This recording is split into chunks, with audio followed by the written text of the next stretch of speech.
Hi everyone, my name is John O'Daly with Focus Communications. This morning I'm here with Bill Pearson. How are we today, Bill? Just doing fine after digging out from our snowstorm, but I operate 100% digitally from my basement, so everything is good. I'm glad to hear that. So as everybody knows, Bill Pearson is the Executive VP Exploration for Eloro Resources. 2021 was an exciting year for the company as Iska Iska has turned into a world-class polymetallic discovery. And today you announced the restart of a diamond drilling program for 2022. Can you please provide an update or a recap from the project and what shareholders can expect from Eloro in what sounds like could be a very busy Q1 for the company? Yeah, absolutely. One of the reasons that I wanted to put out this release was that we have a tremendous amount of work going on, and it's all really coming together in Q1 with the aim of outlining our inaugural NI 43-101 resource in our big Santa Barbara target. But that's only part of what we're doing. We're also starting to step out and start drilling on some of our other exciting targets, such as Porco and Minas Dos. It's actually, we're very, very close, another week or so, to our 1-year anniversary when we put out our discovery hole 15 there from the underground at Wawakaza, which intersected 129.6 grams silver equivalent per ton over 257.5 meters. And that's what really started this incredible cycle. So here we are a year later. We restarted the drill rigs.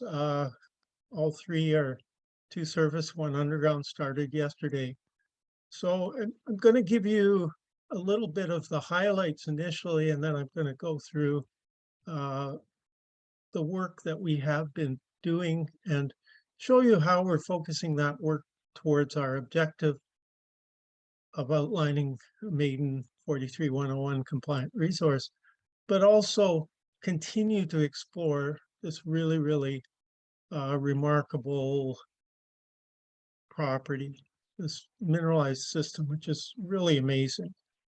When you think we've done just over 40,000 meters and 73 holes since we started our program back in September of 2020, all of the holes we released have had significant mineralization, multiple reportable intersections.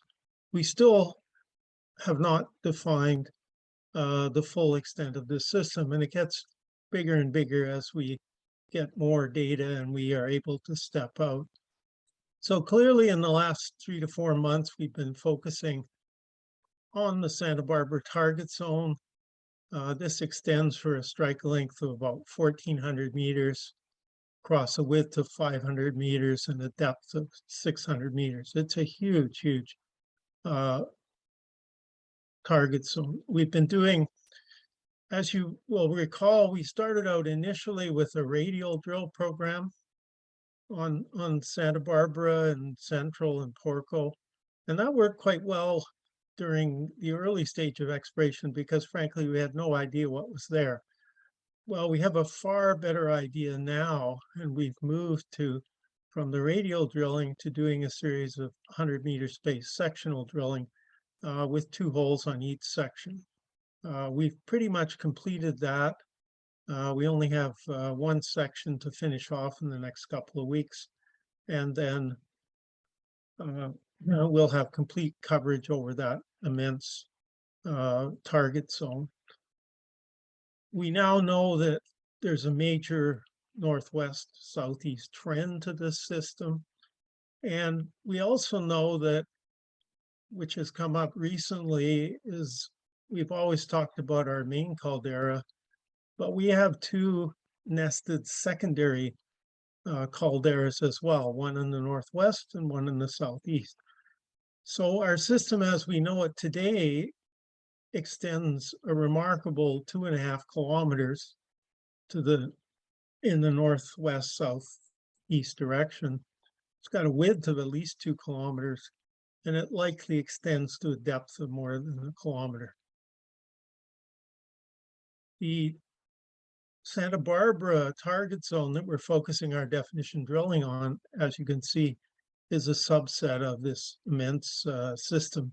And one of our key objectives this year,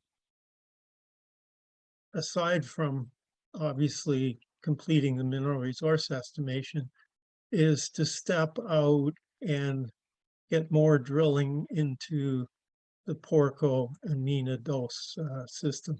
I was down on site in November, had an excellent trip there. I was there for about a week. I can assure you that our general manager in Tepeza, Dr. Osvaldo Arce, he's put together a tremendous exploration team. They're all working very, very hard. He does a lot of training. And the team is clearly at a point where the whole project is going to step up into a new higher level in 2022. I have no doubts about that. I had the opportunity to go underground in the Porco adit, where we had some tremendous channel sampling results over 100 meters, 117 grams silver, 1.44 gold, 0.5% copper, and a remarkable 0.66% tin. And Porco is sitting in the sediments on the periphery of this system. So this gives you an idea from a geological viewpoint that, my goodness, if you can form this type of veining this far from the volcanic system, what is the potential in the system? And that's something we want to find out. Down in Mina Dos, you see a similar thing. You see beautiful sulfide veins underground. And there are these wonderful looking stockworks, and we have a crew, several crews in there doing channel sampling as we speak. So 2022 is setting up to be a very, very exciting year. And certainly Q1, Q2, you'll see a lot of news coming out. We're clearly aiming for that inaugural resource, which we will likely complete in Q2. Got pushed back a little bit, primarily because we continue, like every mining company in the world, experiencing delays in assaying. We have two major labs working with us, ALS and AHK, both of whom have prep facilities in Bolivia and Aurora, and major labs in Lima. We're also using the ALS lab in Galway in Ireland. Unfortunately, this latest round of COVID has really impacted the staffing in labs, but we're hoping over the next 3 to 4 weeks that will start to stabilize. I think what's important to recognize is that all of our drill core that we completed up to our shutdown on December 17th has been logged, sawn, and sampled with ships, with the samples shipped to the laboratory. So there's no delays on our end in getting samples out. And as we mentioned in the press release, we expect to be able to release more results in the next 2 to 3 weeks. And we should have more results coming, hopefully on a fairly regular basis after that. Awesome, thank you so much. So again, you kind of touched a little bit on the Santa Barbara area, and that's the major target area for the company. That's been a major focal point for this upcoming maiden resource here. Can you walk us through the development of the target and the latest on the resource definition drilling just down there on figure 1? So this is our plan map, which shows the geology of the Iska Iska caldera complex. We keep this map up to date regularly, and you've seen continuous updated versions of this map in our press release. So looking very briefly at the geology here, we have the main caldera complex in the middle, where my cursor is, but you'll notice that we've now added on our map these secondary calderas. There's one down in the southeast, and there's one up to the northwest. And these are what are called nested calderas. They're quite common in volcanic terrains, but they also have significance mineralization-wise. And you can see up in the Santa Barbara area, the Santa Barbara breccia pipe is in yellow here with a little purple outline. And the mineralization is within this remarkable breccia pipe. This breccia pipe is about 800 meters long by 500 meters wide. You can imagine the power when this volcano was erupting to form a breccia pipe of that magnitude. It's really remarkable. But the mineralization isn't just within the breccia. It's also very, very extensive around the envelope here. And you see the green here is dacitic domes. So these breccia pipes came through these dacitic domes. You see lots of dacitic fragments in these domes. And the mineralization is both within the matrix of the breccia and in extensive stockworks in the mineralized envelope. It's interesting if you look at our discovery hole, for example, hole 15, which was drilled from the west end of Wawakaza going and hit 180 meters. Actually, sorry, that was hole 14. Our discovery hole hit a longer intersection. When you look at the assay results, you can't tell the lithology from the assays. So whether you're in the breccia or you're in the mineralized envelope, from just looking at a grade perspective, really there is no difference. And sometimes the stockworks are even higher grade than the breccia. Now you can see this red outline here. That's our definition area target. And you can see these south, west, northeast lines of holes here. You can see there's one gap up here, 26, 27, we have to fill in. But you can see that we've got very, very good coverage on 100-meter sections. And these holes are pretty long. Most of them go down to as much as 800 plus meters, and it really reflects the remarkable size and extent of the mineralization in this system. So we've got, the other thing is, when we did the original radial drilling, it worked great near the start because we didn't know what was there. But then once we got a better understanding of the geology, we realized some of these holes were not in an optimum orientation. We now know the structure goes in a northwest-southeast general direction here, which is similar to the regional trend you see in southern Bolivia. So for example, if you look at this hole here, which is going sort of northwest, that's actually drilling along the structure. So really it's not terribly representative. Similarly, we had a deep hole here, hole 6, which actually drilled down dip. So that explains why some of these holes, we were a bit puzzled that some didn't necessarily have as much mineralization as we anticipated, and that's because basically was only sampling a very, very small portion.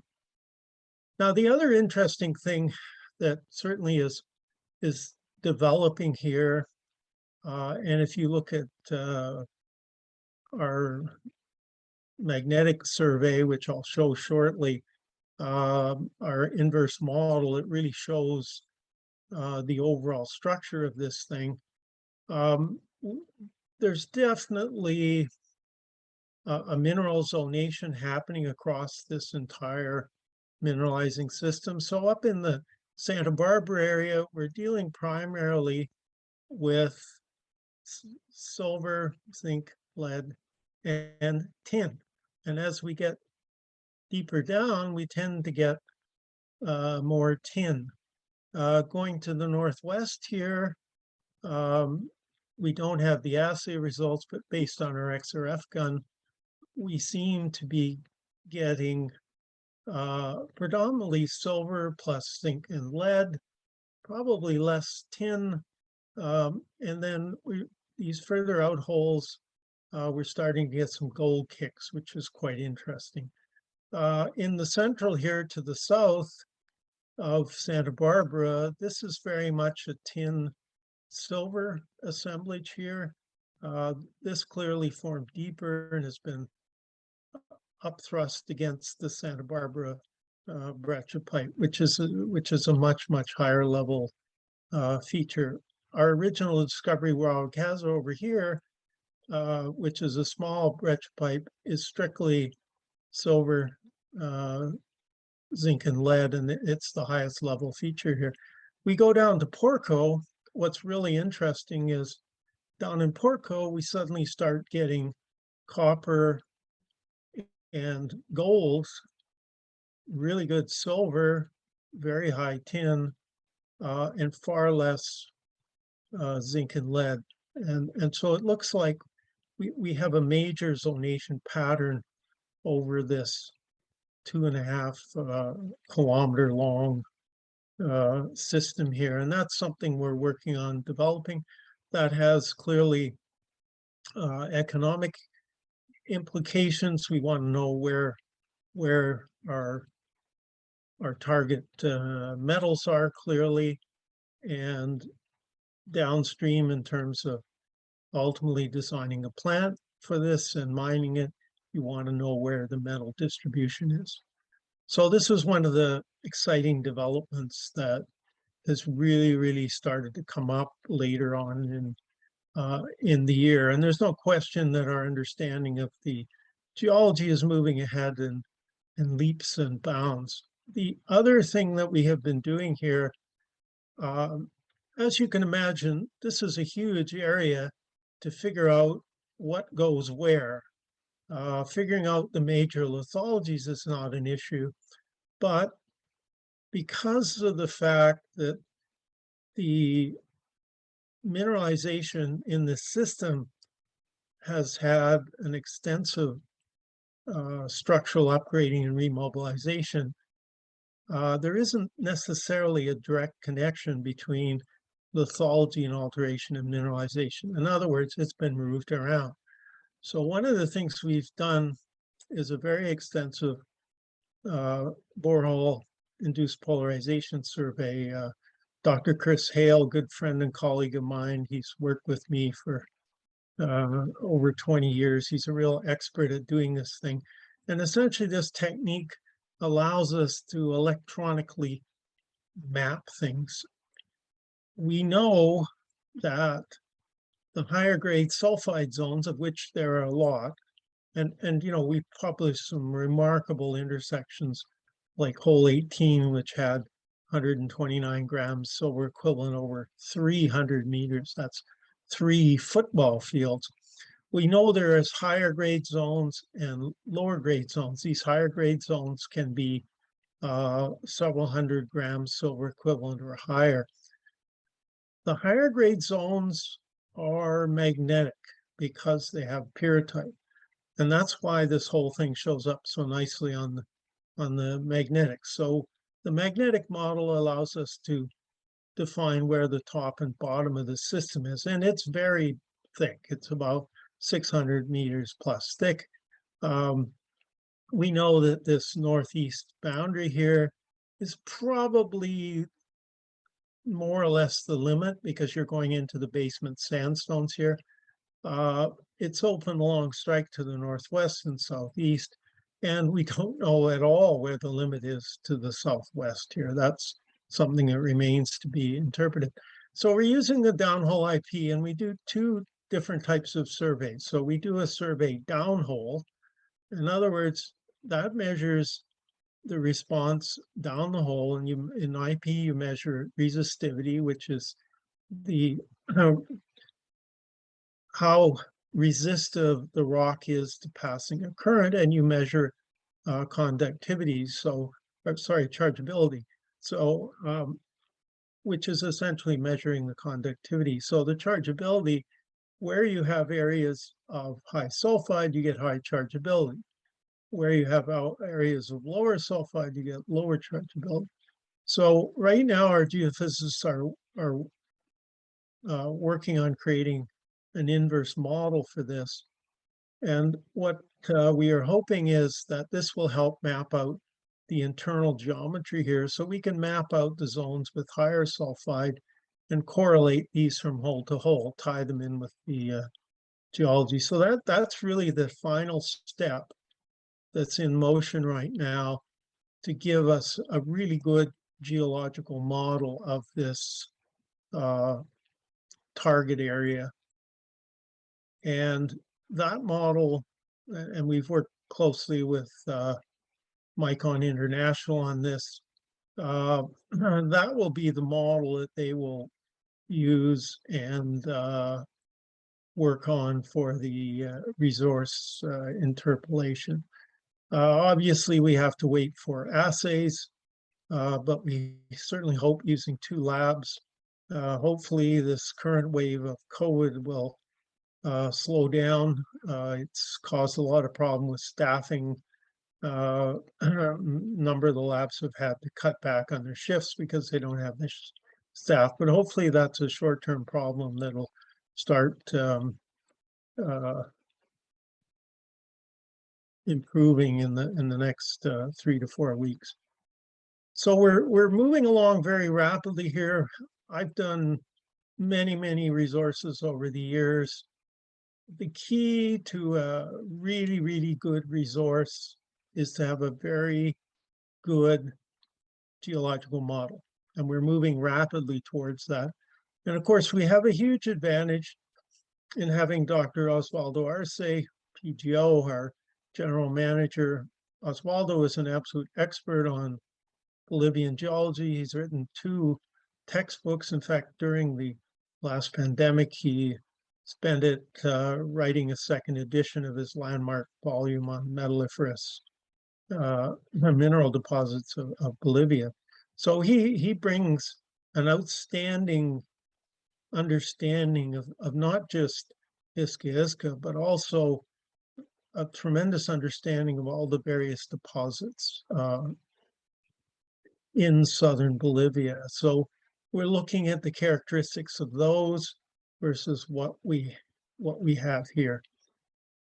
The exciting thing at Iska Iska, and people ask me, well, how come this was never discovered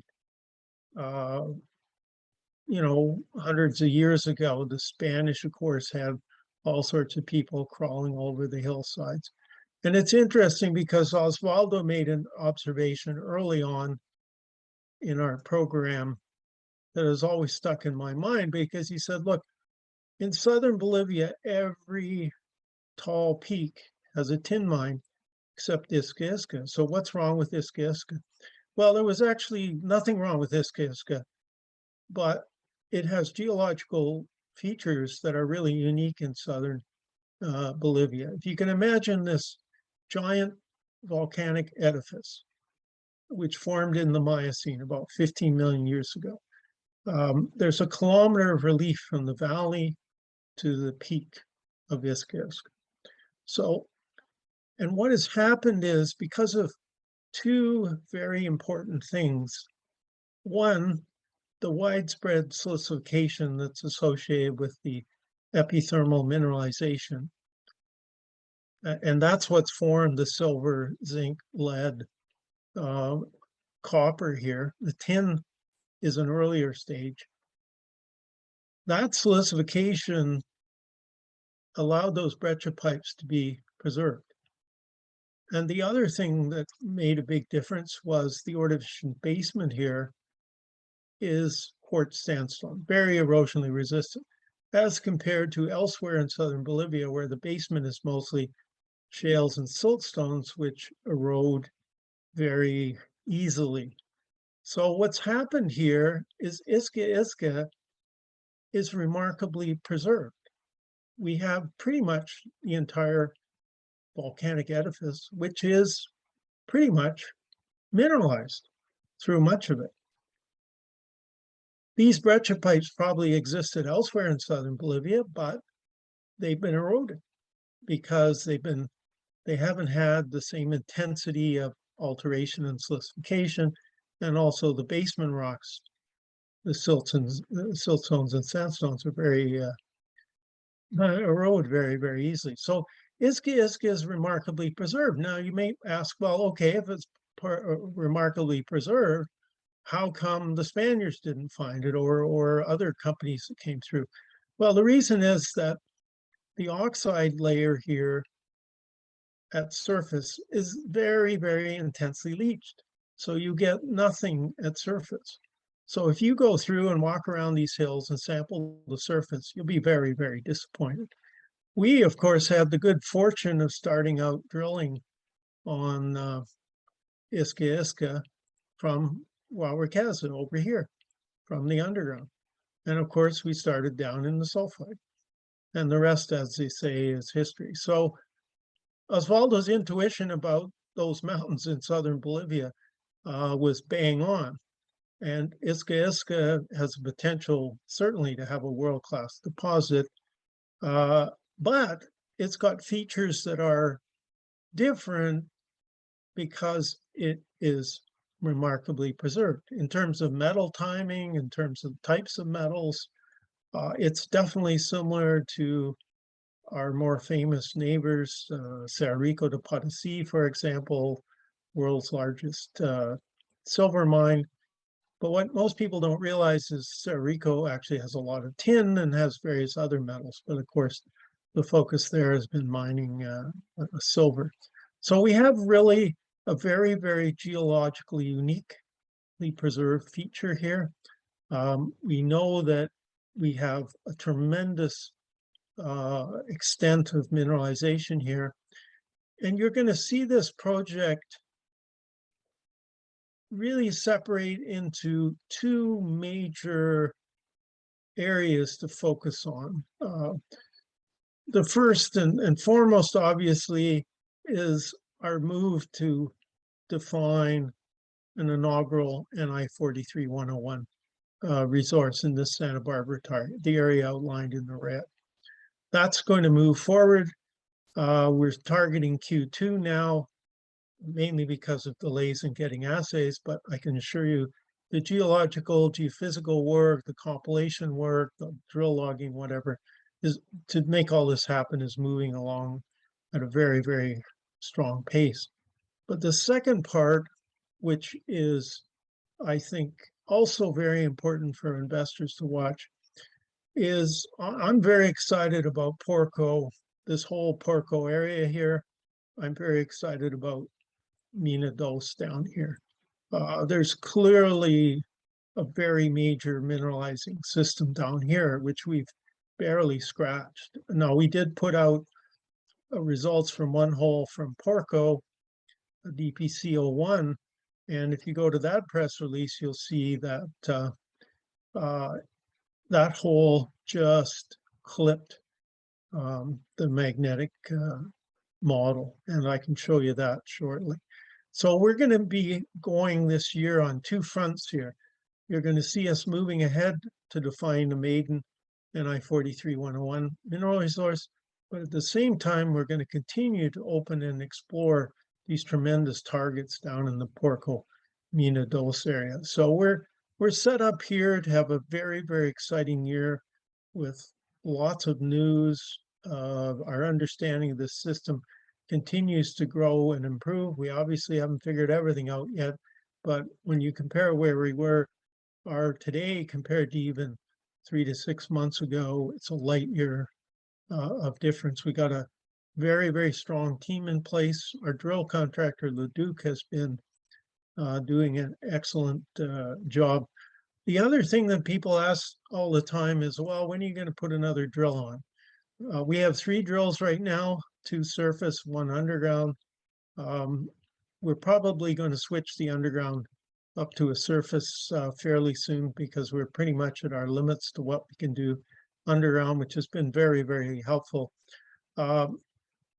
We're certainly considering adding another drill, but we want to see the labs get more on track, because the last thing you want to do is get way behind on your assaying and really start drilling without results. The other thing we're doing to help address that issue is we're bringing down a core scanning system from Enersoft in Calgary, very interesting company. They came out of the oil patch, which has been traditionally way ahead of the mining in terms of using technology. That's changing now. You're seeing more and more of this technology coming in. They have an excellent system which has multiple sensors on it. That's on a boat heading down to Chile, and it'll come over by truck to Iska Iska. I'm hoping we'll have that on site and set up. We've been doing some interesting work with Western University with the synchrotron to figure out minerals in this. This sort of work will allow us to help calibrate the scanner. And the on-site scanner will give us a far better idea of distribution of minerals and metals and give us a better idea of what sort of levels of metals we're dealing with. And that will be a big help, I think, going forward. So I'm looking forward to getting that equipment in. So things are moving along rapidly. I've been in this business for 47 years. I've never, ever had a property where we haven't drilled one blank hole yet, which is remarkable. I mean, even in Jacobina, which was one of my big successes with Desert Sun, we had some blank holes. So far, we haven't defined the limits of this system, and it just keeps getting bigger and bigger. So exciting times ahead. There'll be lots of news flow coming forward, but I really want to emphasize to the investors, we have really set the deck here for a very, very exciting 2022. Awesome. Thank you so much, Bill. Just in the interest of time here, you had already mentioned Porco and Mina Dos, and these are major exploration targets as well. Can you speak about these targets just a little bit more? Discuss the exploration plan. What are the next steps at these two targets here? Yeah, absolutely. Well, the best way to look at Porco and Mina Dos is to look at this magnetic susceptibility inverse model here. And this drawing, I love this section. This is a longitudinal section. You can see it goes right down through our target zone for Santa Barbara, down through Porco here. This section's about 2.4 kilometers long. And what it shows you is that Iska Iska is essentially like a giant tongue here, likely driven by the tin porphyry down here at depth. And you can see these very high magnetic anomalies, Porco here, Central higher up. And Santa Barbara here is like the tip of the tongue here. I would describe it as the frothy top of this immense porphyry epithermal system. And you can see the green at top where the oxide is. Well, that's where it's leached. That's why you don't see any metal at surface. And then down here at the bottom, it's green again because it's Ordovician sandstone, quartz sandstone, which is unmineralized and certainly non-magnetic. These highs are here, we think, because the higher sulfide grades, higher sulfide zones, which tend to be the highest grades, are magnetic because of the presence of pyrrhotite. Pyrrhotite is an iron sulfide, it's magnetic. It's also highly chargeable. So when you have pyrrhotite, you will get a very, very strong chargeability anomaly. And so the combination of these two, you can see the scale of this target here in Central. And right now I've got the two surface drills. Well, I should say the one surface drill right now, we're drilling Porco, and we're drilling Central from underground. And you can see the scale here. Certainly this is a model, but what we see shallower in our geology and drilling really is confirming that this model is very, very real. So you can think of this as this giant tongue coming up here. Santa Barbara is the frothy top. And as we get deeper down, it seems that we're getting deeper into the original epithermal system. So in Porco, we're starting to see copper and gold, whereas higher up here in Santa Barbara, we're getting a silver, zinc, lead. Gets dragged into this because of all the remobilization that occurs. Now, let me just go to the next drawing here, which again gives you a 3D view here. This is a 3D view of the magnetic inverse model. We're looking north here. You can see in light color our radial drilling around Porco, and where my cursor is, DPC01 is the one that just clipped the model.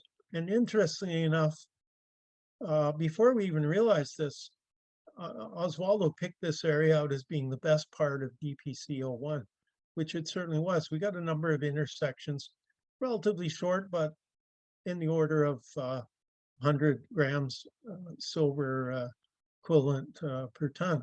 But of course, what's very exciting is look at this huge anomaly just to the west here, basically in between Central and Porco. We've got a couple of holes. The underground hole 7 is in progress. Hole 8 is in progress, and 7 will be drilled as soon as we have the other drill available.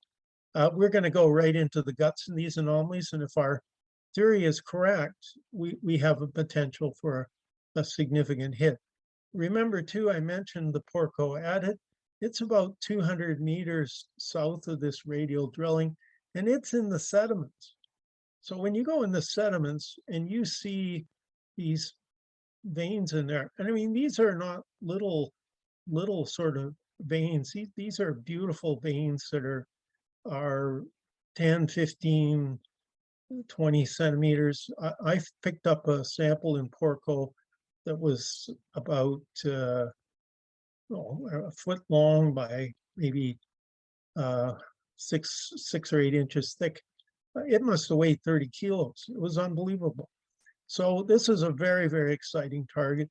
Similarly for Minas Dos. Now you see the hole here, our proposed hole DM201.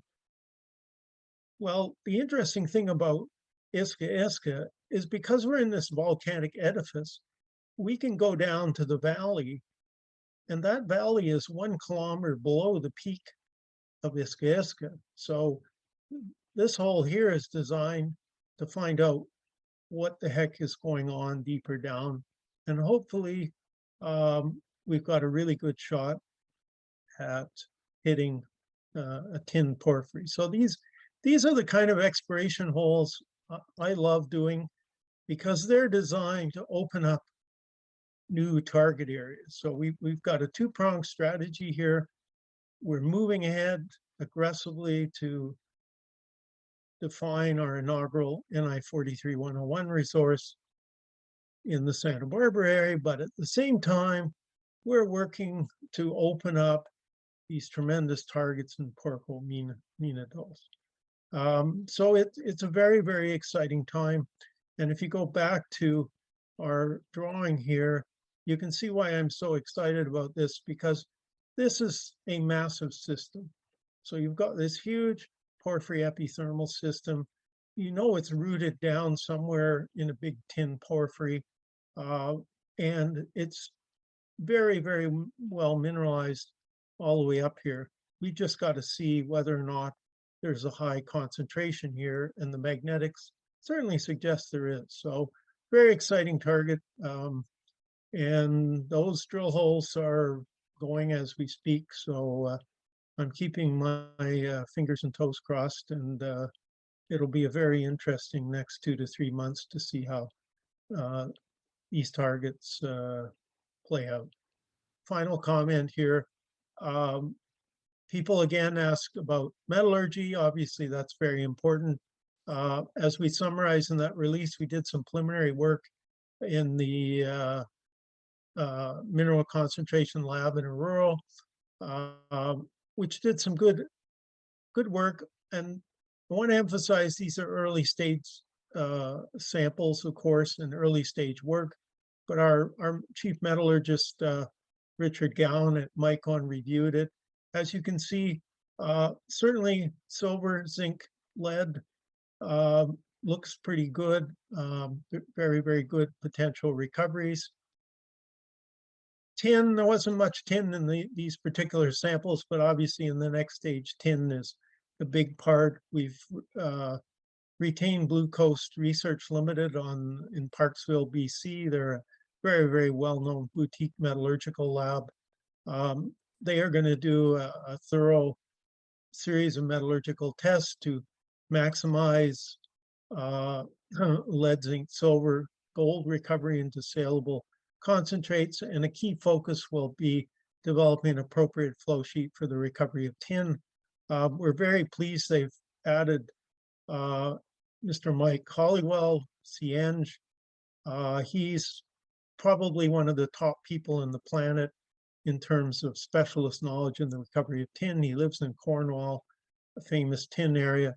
He's done work on tin all over the world, and clearly we want to nail down tin. So we drilled a couple of metallurgical holes in December.